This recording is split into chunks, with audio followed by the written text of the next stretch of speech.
Ruff, ruff, ruff, ruff, ruff, ruff. Ruff, ruff, ruff, ruff, ruff, ruff, ruff, ruff, ruff, ruff. Ruff, ruff, ruff, ruff, ruff, ruff, ruff, ruff, ruff, ruff, ruff, ruff, ruff, ruff, ruff, ruff.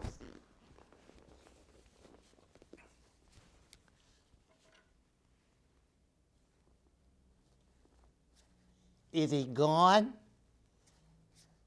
I don't see him anywhere. Whew, that was close. Hey, hi guys. My name is Boris Bartholomew Bones. And the Fall River Public Library invited me to tell you some spooky stories for Halloween, but you saw that dog, didn't you? Why, if there's one thing that scares a skeleton like me, it's dogs. They love bones. So if you don't mind, I'm going to have a friend of mine tell the Halloween stories for me. Is that okay? Oh, good. I think you know her too. Her name is Joyce. Joyce! Hey, Joyce! Yes. Joyce! Hi. Good morning, Joyce. Boris. How are you? I'm doing great. Great. Good to see I have you. a little problem. Oh no. A dog problem. Oh You goodness know gracious. how dogs are with I me. know. They just want to eat me up. Oh no. So, would you mind telling the Halloween stories for the kids today? Oh, I'd love to. Oh, Thank you. that's super. Great. I'll get you the books, and I'm sure you'll do a great job. Thank you, Okay? If you don't mind, I got to get out of here. All right. I think that dog's going to be Oh coming no. Bye, Boris. Be Bye-bye. careful. See you So long. later. Thank you. Oh no. Hey, good morning, everyone. I'm going to do my first ghost. It's by Maggie Miller and Michael Leviton, and it's a Disney story. My first ghost. This book comes with a free ghost inside. Your ghost is between the next 2 pages. There's a warning. It says, a ghost is a big responsibility. Are you sure you want a ghost friend of your very own? If not, close the book right now. I don't think I'm going to close the book. I think I'm going to go and meet my first ghost. To claim your first free ghost, turn the page. Hey, congratulations! Your house is now officially haunted. Whoa, look at him. Your ghost is probably standing right next to you right now, reading over your shoulder. Of course, you can't see, hear, or feel your ghost. Ghosts are invisible and silent. They take up no space at all. Your ghost might be a little nervous about meeting a new friend. Your ghost may even be scared of you.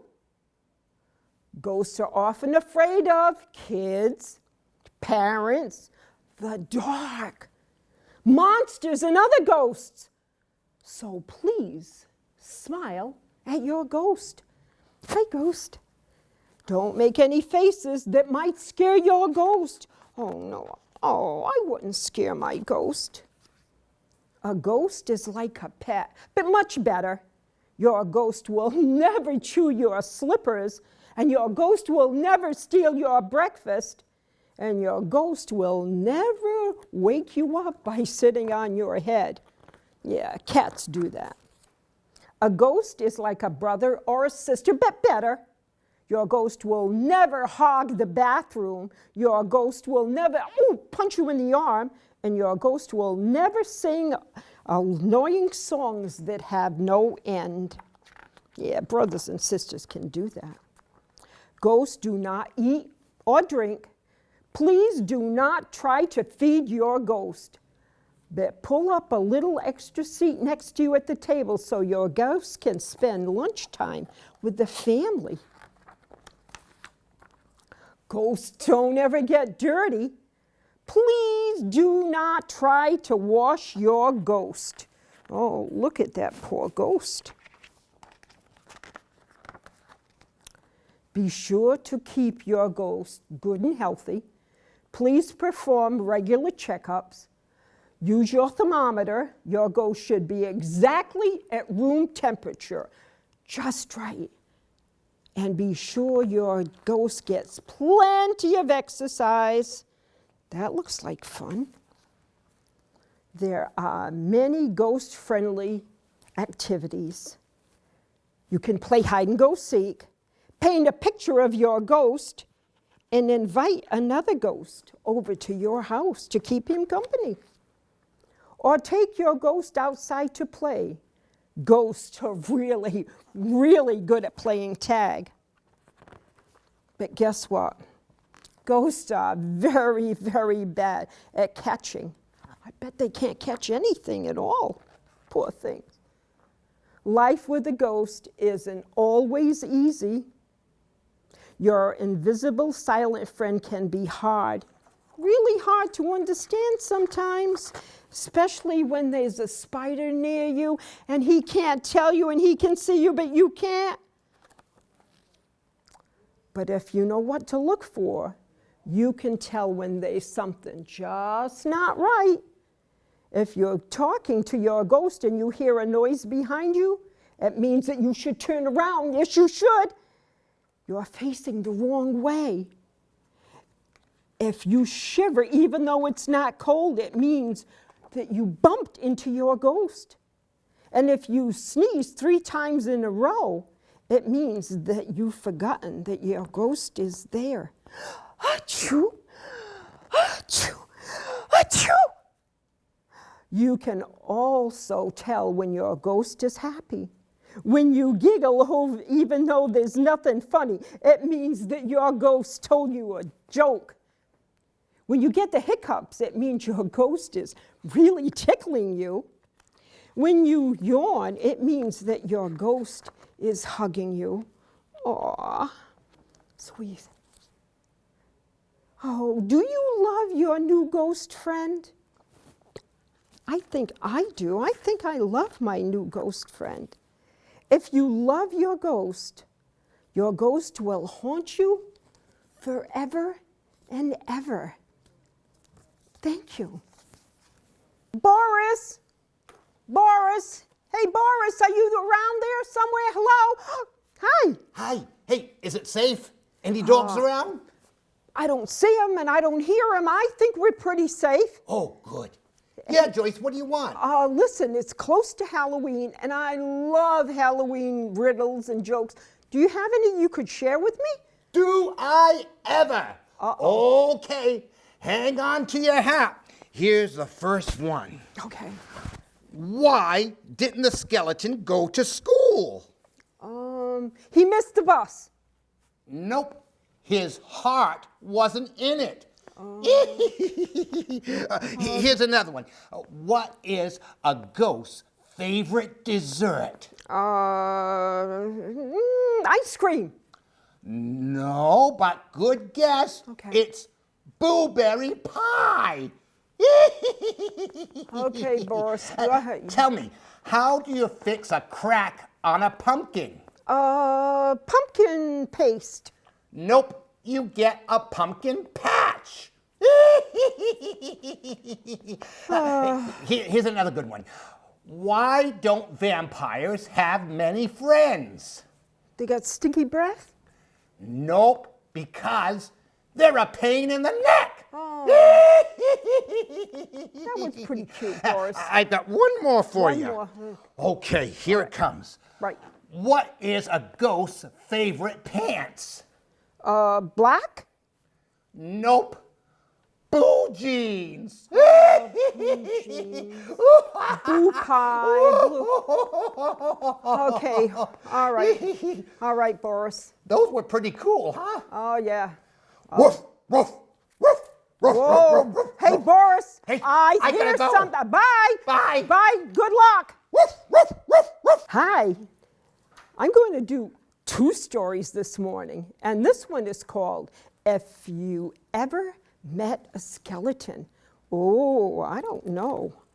And who wrote this book here is Rebecca Evans, and it's Page Street Kids that published it.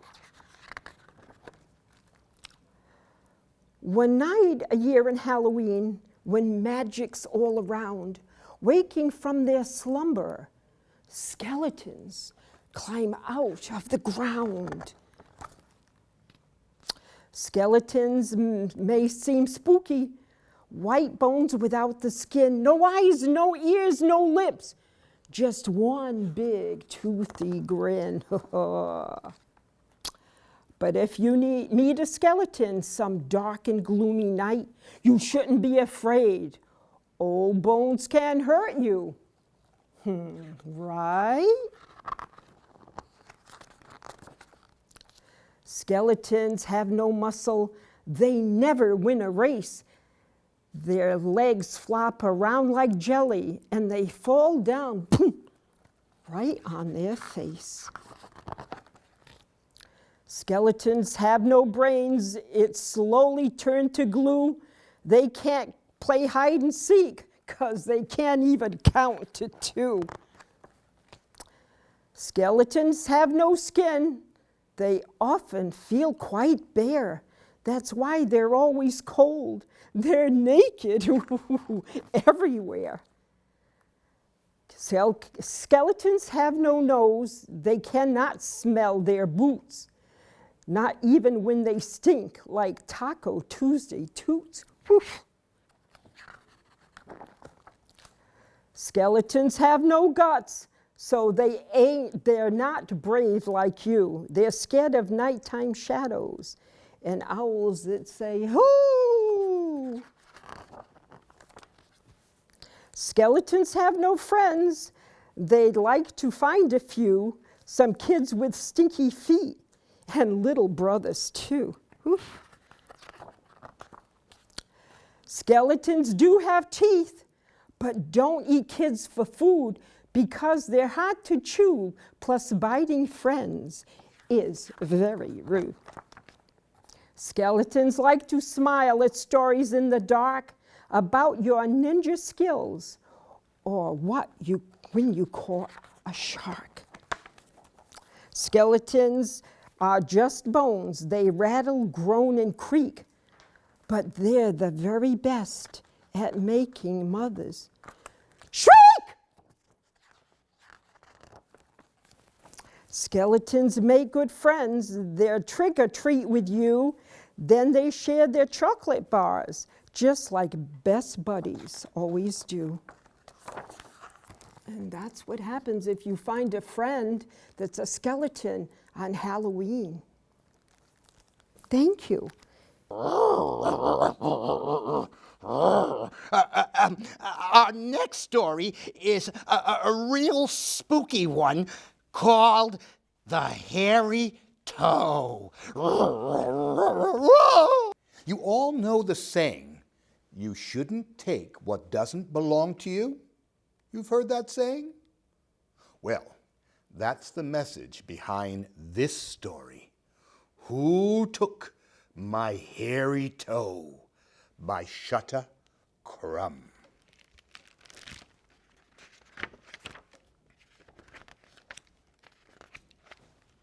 On All Hallows Eve, when the wind is whipping through the gap and the trees are scratching at the sky, the folks round here say you can hear Old Tar Pockets screaming. Old Tar Pockets was not his real name. That has long been forgotten. Some say he was just an old man living up the holler, away from other folk.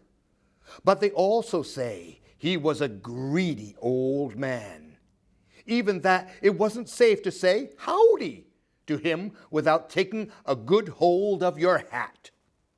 And look at him, stealing the man's hat with the fishing rod.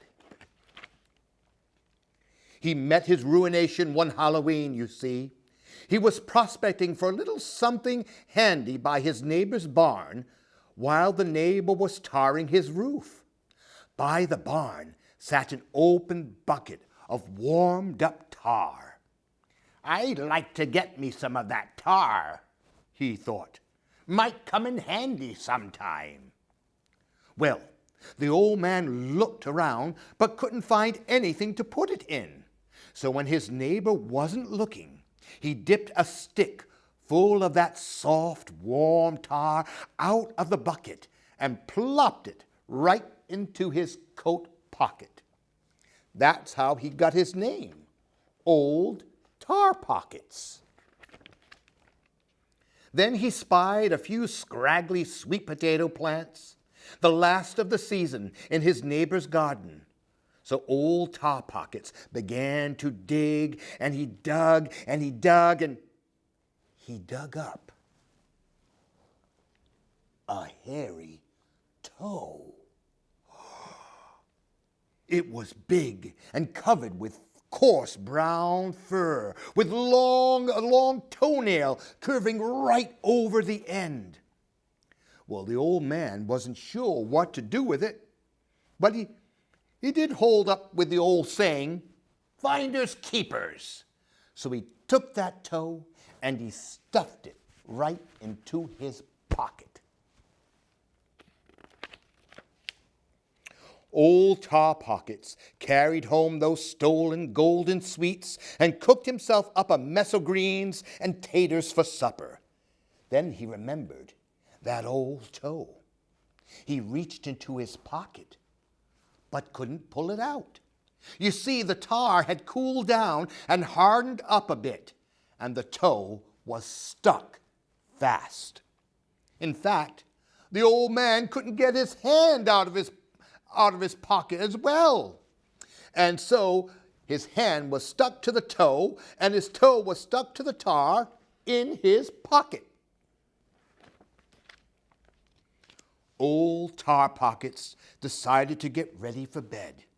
Tomorrow, when the sun was out, he'd warm up his jacket, soften up the tar, and pull everything out as slick as you please.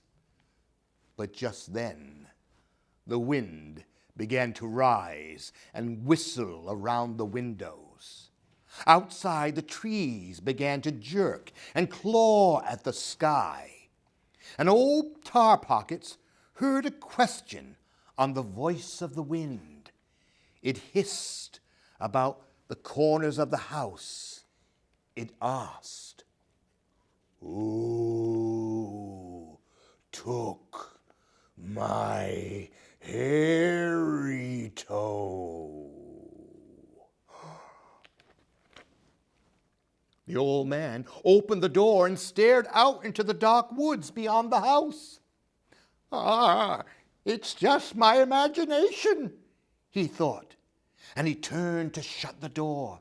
And then he heard it again, louder and closer. "Who took my hairy toe?" Quickly, he closed and barred the door with his free hand. He latched the windows and pulled the curtains. It was dark in the little house. Still, the wind came in through the chinks in the walls. He could hear the question again and again, louder and coming closer. "Who took my hairy toe? Who took my hairy toe?" Old Tar Pockets raked out the fire and stopped up the chimney with rags. Nothing was getting into his house tonight. But he heard the voice again, this time from just outside the door. "Who took my hairy toe?" Standing wild-eyed in the center of the room, the old man heard scratching at the latch and the clanking of claws being drawn down the wood of the door. Old Tar Pockets jumped into bed and yanked a quilt over his head, but he could still hear the question, first at one window and then the other. Who took my hairy toe? Who took my hairy toe? Suddenly, a mountain-bending shriek of wind blew against the old house with such force that the door cracked and lay in two pieces, gaping open. Just as quickly, the wind died down.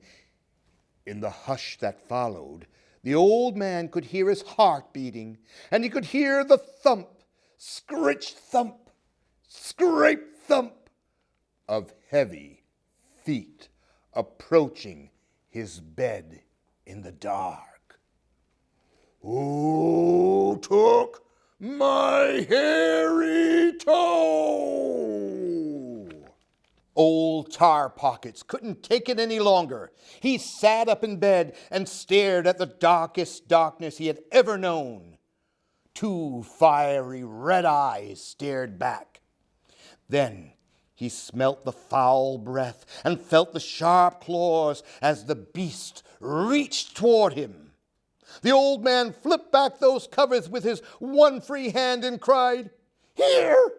Here! Here it is! I've got it in my pocket! Take it!" The great beast moaned.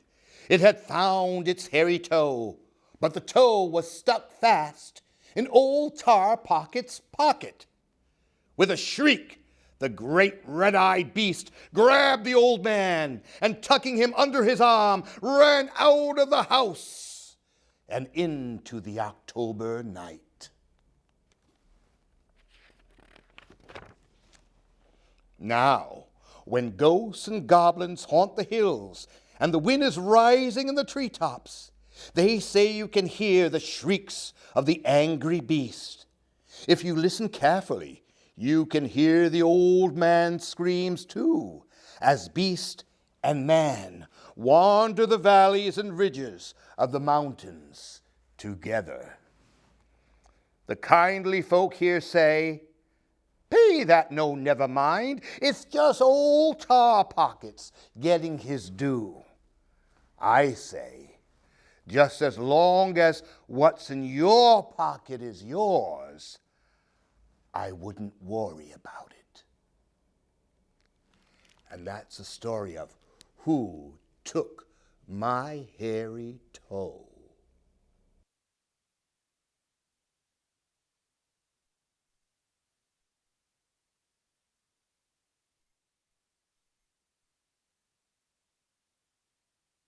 Hey, that's my hairy toe.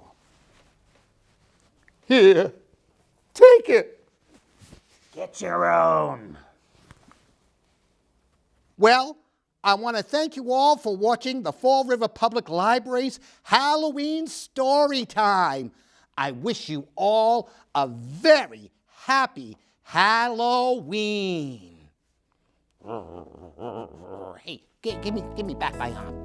Give me back my bone. Here, hey, come here.